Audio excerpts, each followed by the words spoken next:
With the economic news dominated by inflation, the cost of living crisis, and the threat of recession, I wanted to take a step back and look for some good economic news. I have identified 5 big economic trends which are really good news for the world and the global economy. And this is good news we may not always be aware of. Now, if I was to ask a question, has global poverty fallen or risen in the past 40 years? What would you say? Well, 55% of UK respondents incorrectly said global poverty had got worse. In fact, the fall in global poverty is one of the great success stories of the past few decades. In less than 40 years, the percentage living below the World Bank's extreme poverty level of $2.15 a day has fallen from 44% to 8.4%. This is due to rising living standards, economic growth across the world, especially in Asia and Latin America. It means that much fewer people are trying to get by on levels of extreme poverty. Now, it is true that $2.15 a day might seem an extreme level of poverty, and given the wealth of the world, very unacceptable. This is true, but the fact is that this extreme poverty is falling, and this is substantial progress. If we go back further in time, we can see even more people have been lifted out of poverty. The main cause of this poverty alleviation is economic growth through improved technology, higher labour productivity, enabling a rise in real incomes, and then a rising tax revenue and more government spending on public goods such as health and education and transport. In the late 19th and 20th century, it was Europe and America which saw the big improvements in living standards. In recent decades, it has been growth in Southeast Asia and Latin America. The real sticking point for global poverty will now be sub-Saharan Africa, which is forecast to hold the vast majority of future poverty. Another way of looking at the same situation is the absolute number of people in poverty. From the 1980s, the number of people living in extreme poverty has fallen, whilst the number of those not living in extreme poverty has soared. The second great benefit to the global economy is how many countries are now seeing economic growth with falling carbon emissions. One of the great challenges at the moment is to reduce carbon emissions to prevent excess global warming, which will damage the future of the planet. Some have even argued we shouldn't sacrifice living standards in order to protect the environment. But the good news is we can now do both. We can maintain economic growth whilst reducing carbon emissions at the same time.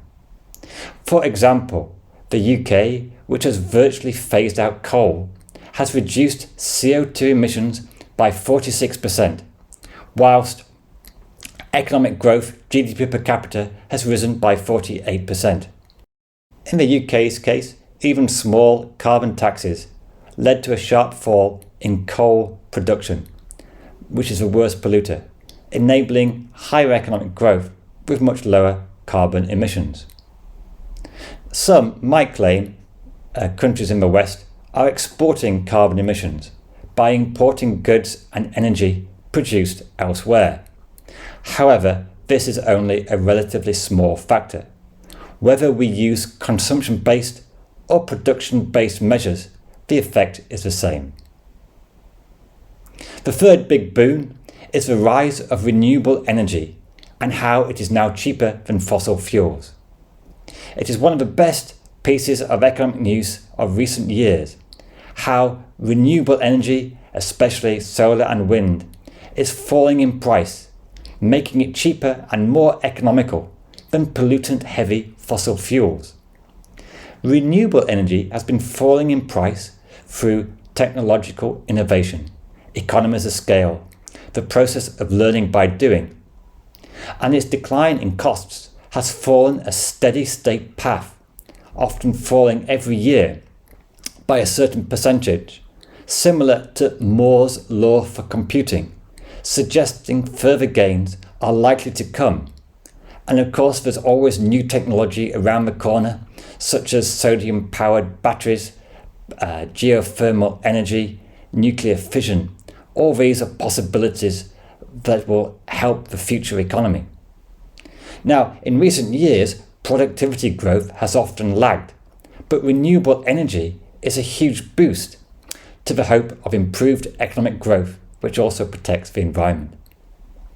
This fall in solar costs is understandably leading to an exponential rise in solar power capacity, with Africa leading the way in solar power potential.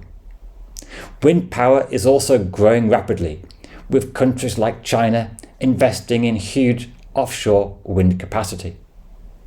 On one particular windy day last week, wind energy accounted for 50% of the total UK electric grid. Coal was 0%, gas just 21%.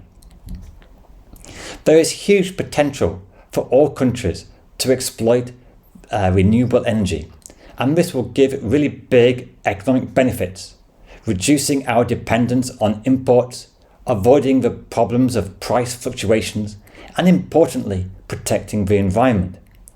And if energy becomes cheaper, we will see a big increase in disposable income in the future, the opposite of what we see now, with higher gas and oil prices hitting living standards. In fact, with a relative fall in costs, the only question is, why are we keeping so much fossil fuel generation? One reason is the amount of land required. The other is the time and cost of replacing infrastructure and connecting to the grid.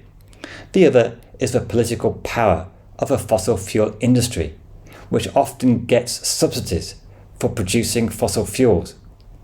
Hopefully this will change, because it makes no sense to subsidize that production and energy which actually damages in the long term. A fourth big boon for the global economy is a rise in educational standards. The fourth big boon for the global economy is a rise in educational standards. Economic growth and improved public sector initiatives have led to a rise in global literacy rates from 67% in 1976 to 87% in 2020. It is also important how the world is becoming more equal in terms of education, with many countries catching up with the industrialized world. And also, female rates of literacy and education are starting to catch up with male rates of education.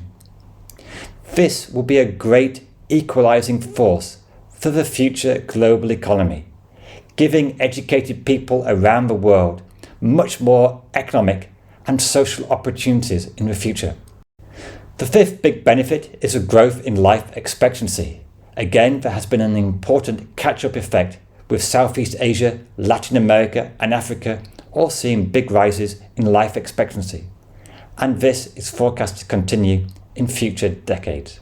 Despite rising life expectancy, the growth of the global population is forecast to slow down, with lower birth rates putting less pressure on resources than feared.